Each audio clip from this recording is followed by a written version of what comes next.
The use of balloons as an air war mechanism was first recorded in France by the French Aerostatic Corps at the Battle of Valorous in 1794. U.S. President Abraham Lincoln became interested in an air war mechanism for reconnaissance purposes in 1861, at the beginning of the American Civil War. The inventive president recognized the strategic advantage they gave his armies. This created a notion at the War Department and at the Treasury that some sort of balloon aviation unit needed to be established and headed by a chief aeronaut. Several top American balloonists traveled to Washington in hopes of obtaining just such a position from Secretary of War Edwin Stanton. However, there were no proposed details to the establishment of such a unit, or whether it would be a military or civilian operation. Nor was there any set method to the process of selecting a chief aeronaut. Rather, it became a free-for-all in attempts to attract the attention of any officials in either the government or the military. In actuality, the use of balloons was left to the discretion of the commanding generals through a process of trial and error based on the best recommendations of the balloonists themselves. Of those seeking the position, only 2 were given actual opportunities to perform combat aerial reconnaissance: Professor Thaddeus Lowe and Mr. John Lamountain. During the war, finding the target for your guns to shoot was not always an easy task. Balloons were used for surveillance and reconnaissance during the Civil War on both sides. The Union side invested heavily in their development. A number of junior officers were sent aloft to spot enemy positions for the Army of the Potomac, the most famous of whom was George Armstrong Custer. In early 1862, Custer served on the staff of General George McClellan, who led the Union Army into Virginia for the Peninsula Campaign. At one point, Custer was ordered to ascend in the basket of a tethered balloon with pioneering aeronaut Lowe to make observations of enemy positions. After some initial trepidation, Custer took to the daring practice and made numerous other ascents in the observation balloon. The ability to locate troops and assess their numbers quickly became a very important capability. But it is not known if a photograph from a balloon was ever taken because, to date, no vertical or oblique aerial photography captured by balloons from the Civil War period have been found. Because of the effectiveness of the Union Army Balloon Corps, the Confederates felt compelled to incorporate balloons as well. Since coke gas was not readily available in Richmond, the first balloons were made of the Montgolfier rigid style. Cotton stretched over wood framing and filled with hot smoke from fires made of oil-soaked pine cones. They were piloted by Captain John R. Bryan for use at Yorktown. Bryan's handlers were poorly experienced, and his balloon began spinning in the air. In another incident, one of the handlers became entangled in the ascending tether rope, which had to be chopped loose, leaving the captain free-flying over his own Confederate positions, whose troops threatened to shoot him down. Attempts at making gas-filled silk balloons were hampered by the South's inability to obtain any imports at all. They did, however, fashion a balloon from dress silk. Confederate Major General James Longstreet sent out orders to gather up all the silk dresses to be found in Richmond to fashion a balloon. The balloon was filled with coal gas and launched from a railroad car that its pilot, Edward Porter Alexander, had positioned near the battlefield. In late June 1862, Alexander made a few ascents in the balloon and was able to signal his observations of the battlefield to men on the ground using a wigwag system that he had devised. The coal gas used in the balloon was only able to keep the balloon aloft for about 3 to 4 hours at a time. A second balloon was put into action in the summer of 1863 when it was blown from its mooring and retrieved by Union forces, and later divided up as souvenirs from members of the Federal Congress. As the Union Army reduced its use of balloons, so did the Confederates. In 1863, the Balloon Corps was disbanded, due in part to the fact that they drew attention and provided convenient targets, and also those involved, including Lowe, were not exactly honest, cooperative gentlemen. Also a factor in discontinuing this endeavor was that to counter the balloon advantage, the Confederate side started using deception techniques that caused severe miscalculations on the part of those who had come to rely on balloon observations for planning strategic movements. This technique of reconnaissance deception would continue in all the wars since that relied on aerial surveillance.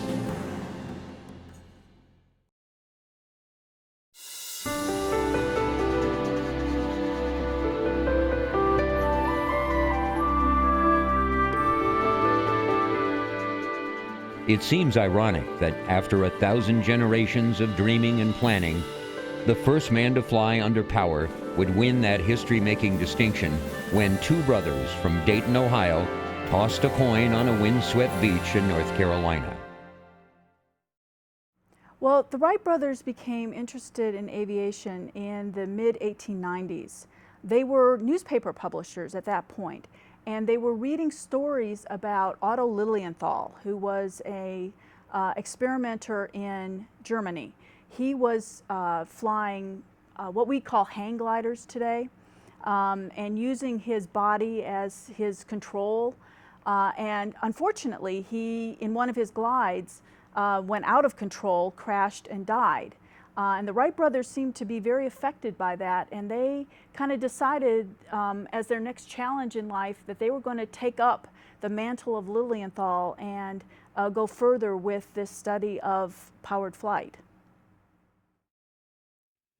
The Wrights gathered every bit of information they could find on the study of flight and began to reassess that body of knowledge. The Wright brothers approached this from an engineering perspective. They weren't trained as engineers, but they had very logical minds. And so the first thing they did was they went out and found out as much as they possibly could about what was known about heavier than air flight. They read everything they could find. They rode away to Samuel Langley at the Smithsonian. They got in touch with Octave Chanute, who was also publishing in this area. And they decided then that the three problems that needed to be solved were propulsion, lift, and control. They felt that propulsion was their least of their problems. They felt that once they had a machine, finding an engine to power it was not going to be a problem.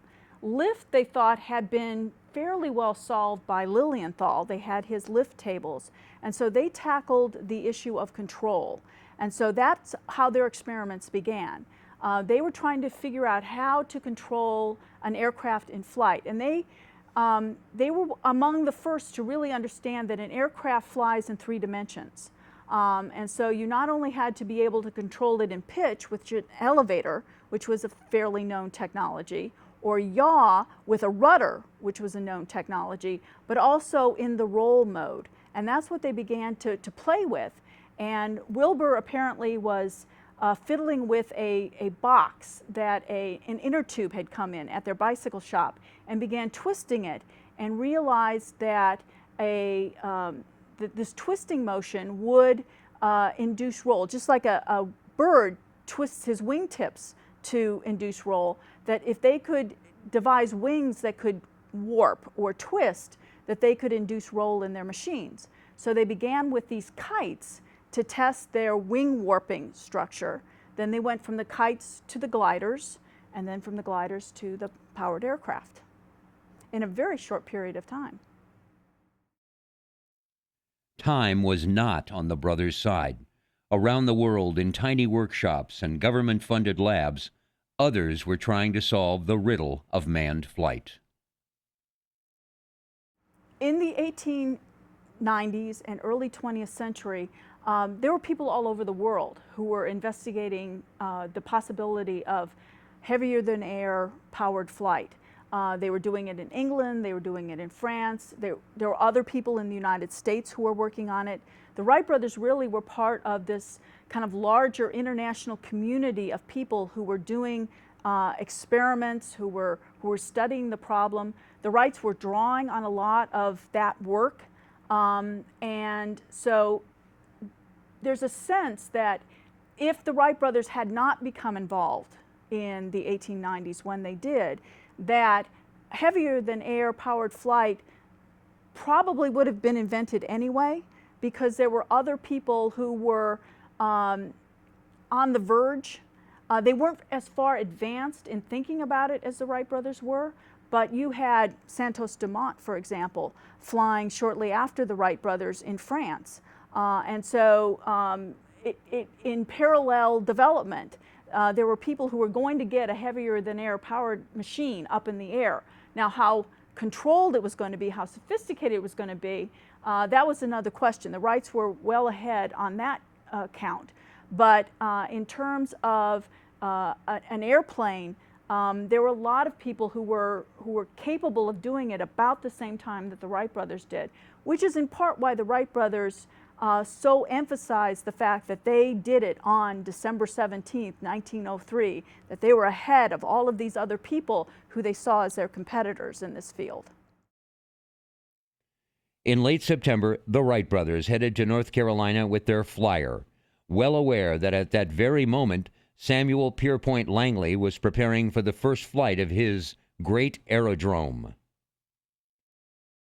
And he actually makes 2 attempts at heavier than air powered manned flight, first in October of 1903 and then in early December of 1903. When news came that Langley's first attempt had failed, Wilbur wrote in his journal, "It seems to be our turn to throw now, and I wonder what our luck will be." For a time, it seemed that luck was against them. In stationary tests, the engine controls failed, damaging the propeller and cracking the shaft. It was then discovered that all the flyer's shafts were faulty. Orville was forced to return to Dayton to make new ones, delaying the first flight by several weeks. A vital contributor of mechanical skills in the building and maintaining of early Wright engines and airplanes was Charlie Taylor.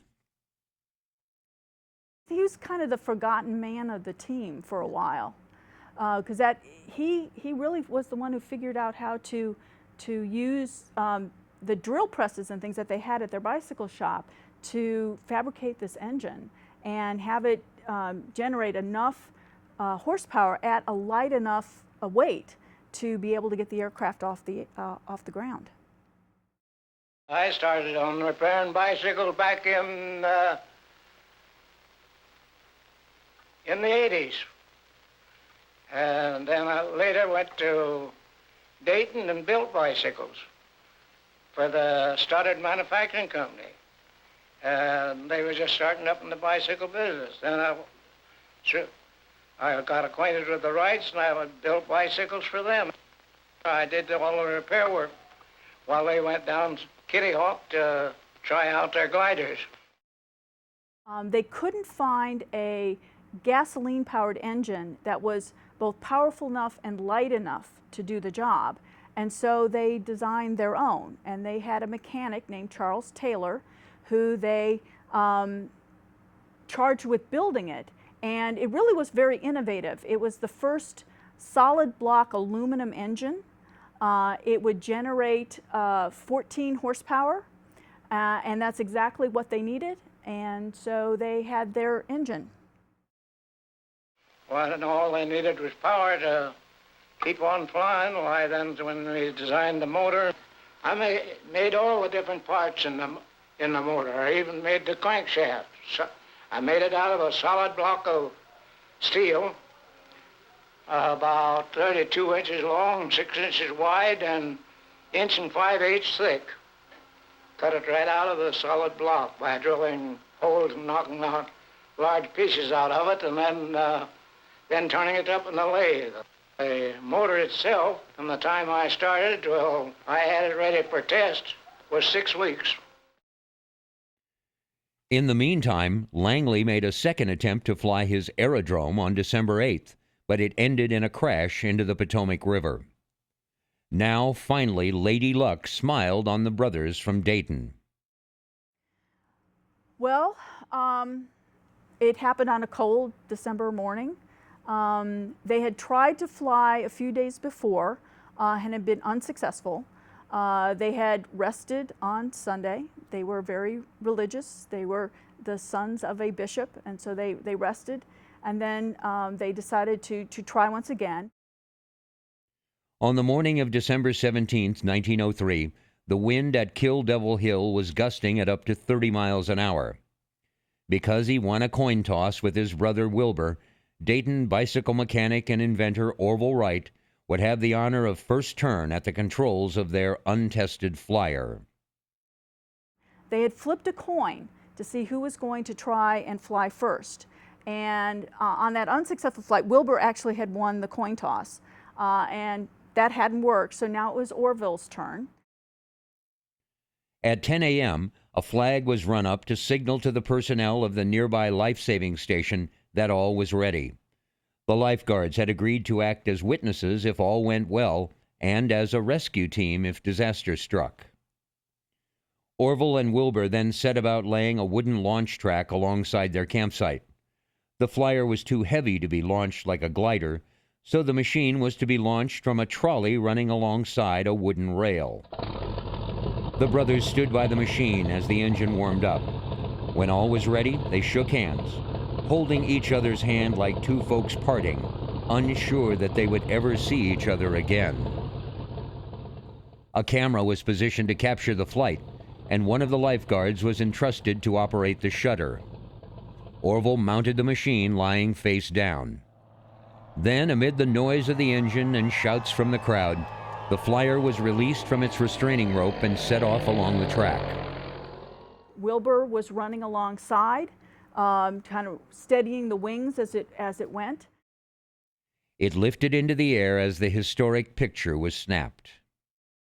They had asked one of their friends from the lifeguard station to man their camera. The Wright brothers were really very zealous about recording everything that they did. So they had him manning their camera and told him to snap off a picture as soon as the aircraft took off, which of course becomes one of the most famous pictures in history, and off he flew.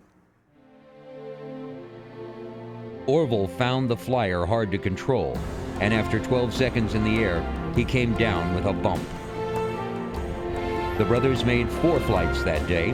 Wilbur flew for 59 seconds, traveling a distance of 852 feet, before coming down with a bone-jarring thump that broke the elevator's support. And then they realized that they had done what they wanted to do. They had proved heavier-than-air, man-powered, controlled, sustained flight, and they packed up and came home for Christmas. I remember the telegram when it come, that they had flown, that they had done what they said they would do. They always did as they had planned. Of course, I was greatly pleased to know that it had been accomplished, but at that time it didn't seem to be anything wonderful at that. The flyer had spent less than a minute in the air, but that was long enough to constitute sustained, controlled power flight.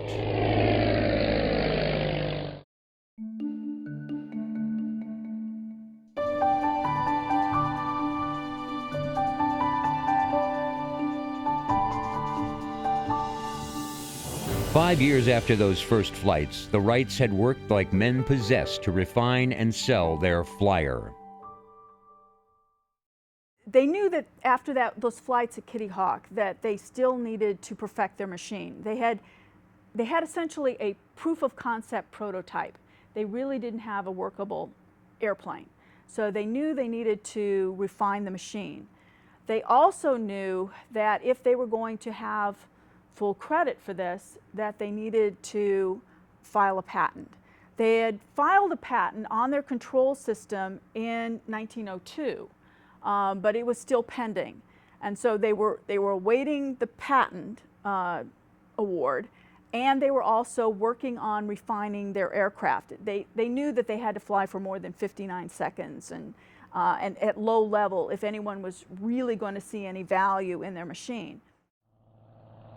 The much improved Flyer 3 made flights of up to 38 minutes duration, covering more than 20 miles at a time. If anyone wanted to question whether the Wright brothers' flight in 1903 deserved to be called the first, there could be no doubt whatsoever that by the end of 1905, they were the only people in the world with a practical flying machine. In 1904 and 1905, they set up an experimental station out at what's known as the Huffman Prairie Flying Field. Torrance Huffman was a local landowner who said, sure, come on out, you can use my cow pasture, just make sure that you close the gates behind you so my cows don't wander. And they built a small hangar out there and began to work on their machine to refine it. They ran into a number of problems during 1904. It took them a long time to duplicate the flights that they had at Kitty Hawk.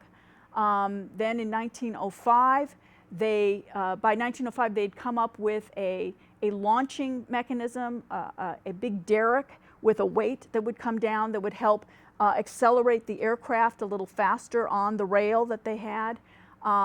They refined the rudder and the elevator system, and finally in October of 1905 they had an aircraft which, if they took off, they could fly it for as long as the gas held out.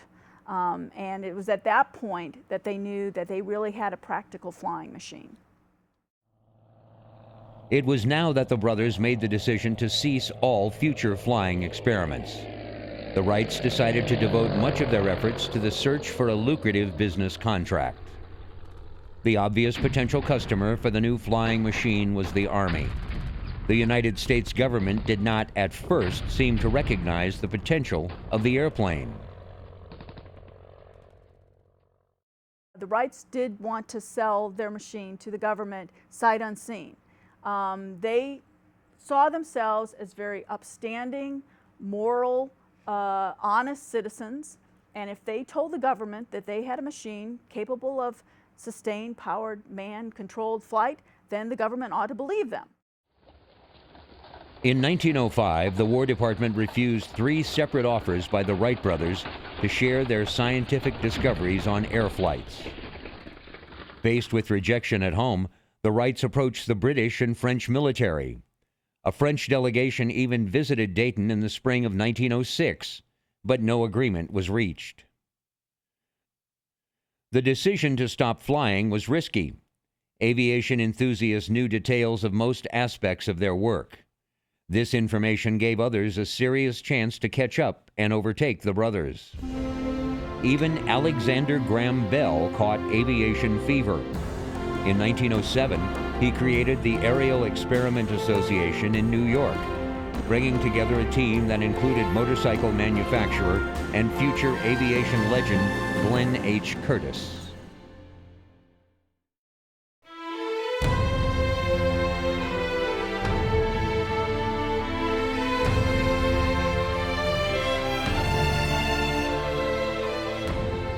By the winter of 1907-08, pushed into action by increasingly successful flights of other experimenters, the Wright brothers finally agreed to deals to market the machine. In the United States, the War Department, encouraged by President Theodore Roosevelt, requested bids for a heavier-than-air flying machine. Specifications issued by the U.S. Army Signal Corps required that any proposed flyer be able to carry 2 persons, fly a distance of 125 miles at an average speed of 40 miles an hour. The Wrights signed an agreement to produce a demonstration aircraft that could meet those stiff requirements.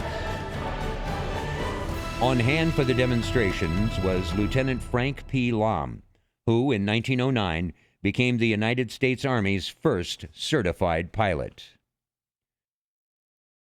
After 4 long years of failing to recognize the Wrights, finally in December of 1907, the Board of Ordnance and Fortification granted an interview to Wilbur.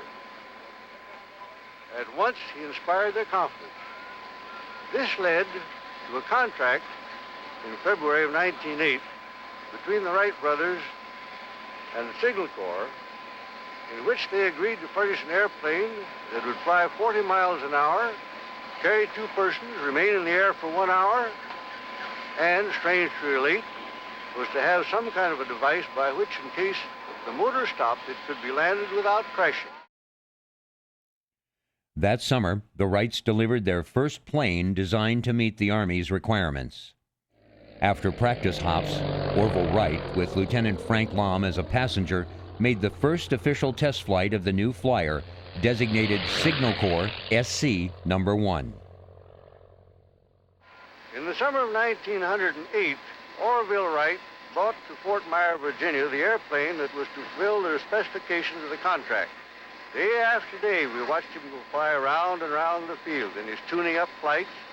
And finally, on the 9th of September, he broke the world's record by staying in the air for over 1 hour. On landing, he came to me and said, "Would you like to go up?" You can guess my answer. And I made my first flight in an airplane that day with Orville Wright, 6 minutes and 40 seconds. An airplane seemed to be one of those inventions that you had to see before you could believe. People might believe other things had been invented, telephones, light bulbs, whatever, but an airplane? Really? They had to come and see it, and so just throngs of people come to Fort Myer to witness these flights. In the crowd watching as they rolled out the new flyer was a 16-year-old Naval Academy midshipman and future aircraft designer, Donald Douglas. I guess I must be getting old, because somehow it becomes fun to reminisce. Well, my first memory of things in aviation was seeing the first Wright airplane demonstrated for the Signal Corps in 1908 at Fort Myers, outside of Washington. So I took the streetcar and one thing and another and got out to Fort Myer. Well, there she was, as I had seen her pictured, the old Wright pusher. And there were Wilbur and Orville. And there was that old launching device that kind of looked like a guillotine, and they had the airplane perched up at the starting part of the track and the weight all ready to go. And I remember well, I believe it was Wilbur, going out and holding up a bit of dust and dropping it to see that there wasn't a bit of wind. And then, as I recall, it was Wilbur that got into the machine with, I guess it was Colonel Lahm. And they pulled the old latch, and down this little wooden track it went with those funny old props batting around at a pretty slow speed, and off she went. While Orville stayed behind to prepare for the U.S. military trials, Wilbur set off for France, shipping an unassembled flyer ahead of him. It turned out the machine was damaged in customs, and Wilbur had to spend weeks making repairs. Over the following months, Wilbur flew repeatedly, attracting huge crowds wherever he went. He also extended his airtime with an extraordinary flight of 2 hours, 20 minutes and an altitude record of 360 feet, proving that flight had become practical and safe. Moving back to Fort Myer, Virginia, Orville's experience was less reassuring. The airplane now was much different from the 1903 and 1905 flyers. 2 people were on it. Orville was the pilot, and then he could also carry a passenger. That had been one of the government's requirements. If the military was going to use it, you needed a pilot and an observer in it. So it was a 2-person machine. They sat upright, and then Orville flew. He would fly out of Fort Myers. He'd fly down toward the George Washington Masonic Temple. That was a nice big landmark to fly, circle around, and he did a number of demonstration flights there. In the summer of 1909, both Wilbur and Orville Wright came to Fort Myer, this time with a new airplane. It fulfilled the specifications, including an hour's flight, in which it was my good fortune to ride with Orville for an hour and 12 minutes. On the day following the endurance test with Orville Wright and Lieutenant Lahm, the Orville, with a quiet little grin on his face, invited me to be his guest on the crucial and final cross-country and speed tests. The grin on Orville's face was for my benefit, to particularly as I'd been responsible for laying out the course between Fort Myer and Alexandria, Virginia, and there was not a landing field on the entire homebound course except Fort Myer drill ground. On July 30th, we took off on the final cross-country and speed test. Shortly after we straightened out on the course for Alexandria, Orville, with this same little grin on his face, told me that if he had to land anywhere on the route, that he'd pick out the thickest clump of trees he could find and land on top of them. Fortunately, the little engine that we had at the time carried us all the way through without any difficulty. And we finally landed back at Fort Myer drill ground with 3 world records, cross-country, 10 miles, altitude 600 feet, and speed 42.5 miles an hour. His flights were successful until September 17th, when his flyer crashed with a military observer, Lieutenant Thomas Selfridge, aboard. Again, the military had wanted this to be a 2-person machine, and so Orville had to demonstrate that a second person could be in there. Well, a number of passengers had flown, but on one of the flights, a Lieutenant Thomas Selfridge, who had actually been working with Alexander Graham Bell and his group, who were also developing an airplane at this time with Glenn Curtiss. He was at Fort Myer, and Orville allowed him to sit in the passenger seat. They took off and were flying around Fort Myer when something happened. People aren't really sure exactly what happened, but either a wire broke or the propeller shattered, something. But something went terribly wrong with the airplane, and it crashed. Orville was very badly injured in the accident, suffered from his injuries for the rest of his life. Selfridge, who was sitting in the observer's seat, was sitting in front of the engine, and when they crashed, the engine came forward and hit him in the back of the head, and he was killed in the crash. Orville suffered a fractured thigh, broken ribs, and a serious head wound. The unfortunate Lieutenant Selfridge was pulled from the twisted wreckage with a fractured skull. His death several hours later gave him the dubious honor of being the first person to be killed in a powered aircraft. In spite of the disaster, the Army had seen enough to place an order. Actually, the military was pretty well ready to buy the aircraft at that point, but they did need to then create another model for them, and they will buy the first aircraft in 1909, right after those trials. The trials were a success despite the fatality. Meanwhile, in France, Wilbur, acting as pilot, mechanic, ground crew, and salesman, was winning converts with his flights. Before each flight, a team of horses pulled the plane to a wooden monorail, which provided a level runway for takeoffs on terrain that was often grassy and uneven. The flyer would be propelled along the monorail by a catapult devised by Wilbur to give it the thrust it needed to reach takeoff speed. On the broad backs of willing bystanders, the flyer was lifted into position, always facing straight into the wind, which would provide the lift needed to get the flyer aloft. Once Wilbur, and occasionally with the passengers seated on the lower wing, were in place, an assistant spun the propellers and the engine kicked over. With the engine spitting and sputtering, the flyer was catapulted down the monorail and the brief, hair-raising ride commenced. Wherever he went in Europe, Wilbur won admiring applause from his delighted spectators.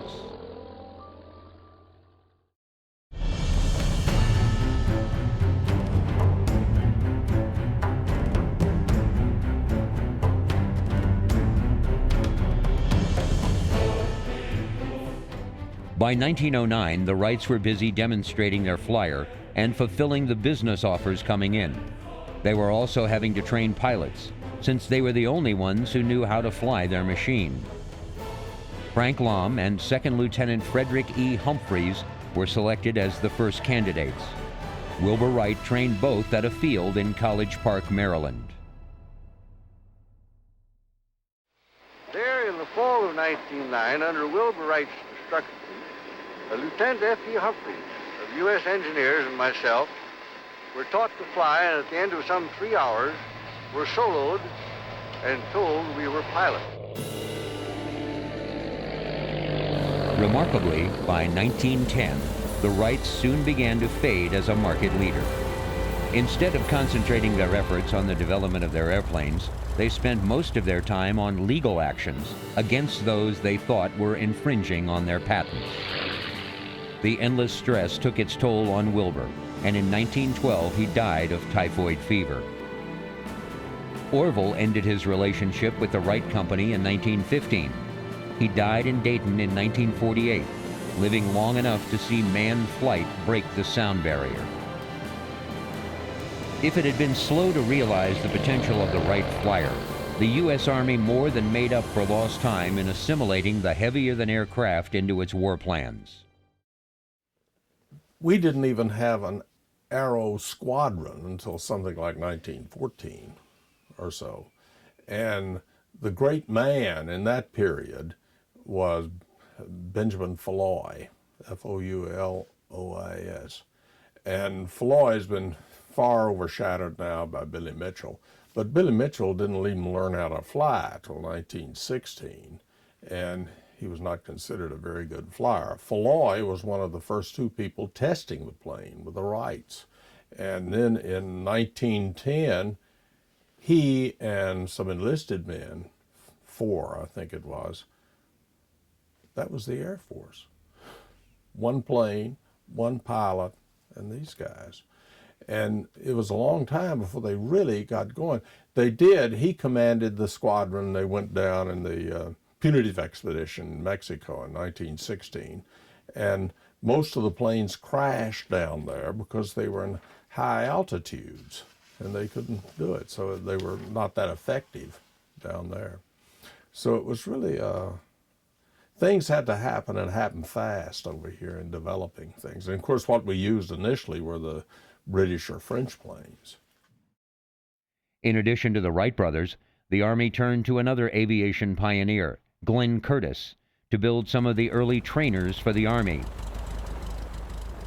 Soon, more inventors found ways to improve on the machine, such as using tractor instead of pusher propellers, and the Army began to see the airplane as a promising weapons system. By 1913, 41 Army pilots had earned the right to wear the gold military aviator wings. Among them was Lieutenant Henry Hap Arnold, who later, as commanding general of the Army Air Forces, led 2.5 million airmen to victory in World War II.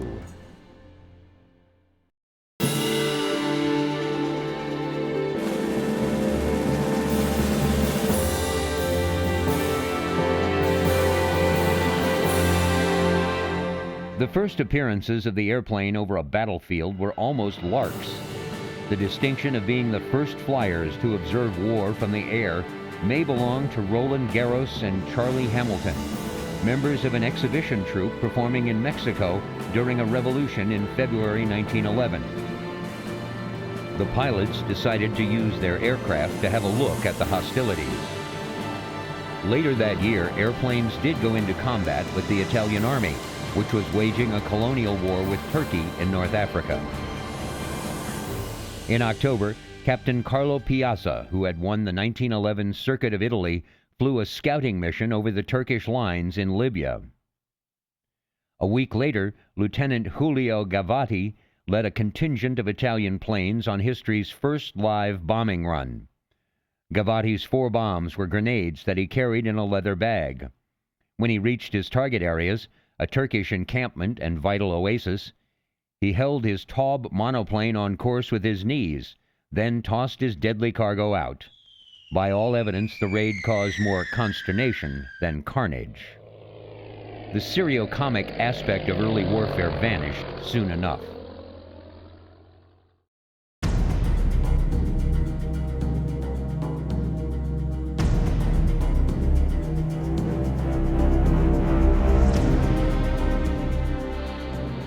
Since 1911, the European powers had been building up their air arms for the larger conflict that, with increasing certainty, lay ahead. The European powers were in an arms buildup for most of the early 20th century. They were building up their navies, they were building up their armies. Here was another potential weapon for them, and they weren't going to let anybody else get something that might give them an advantage in this arms race. So Britain, France, Germany, Italy, they're all interested in this new technology. Many of them bought early Wright aircraft or the rights to build early Wright aircraft. And they were looking ahead to a war that they were pretty sure was going to happen. They didn't know exactly when, they didn't know exactly where, but they were pretty sure that in the not too distant future, there was going to be a war in Europe, one way or the other, and everyone wanted to have the best weaponry, the best equipment possible. And so they began to pour some money into all kinds of military technology, but aircraft are included in this. By the spring of 1912, the French Army, the most air-minded in Europe, had increased its fleet of planes to 254. In 1908, when Wilbur made his flights in Europe, that was state-of-the-art. The French, when they saw him flight, said, "We are beaten." You know, that was the state-of-the-art aircraft. The Wrights don't advance much after 1908 either. It's still kind of the open, boxy kind of airplane. That's the kind of airplane they sell to the United States military in 1909.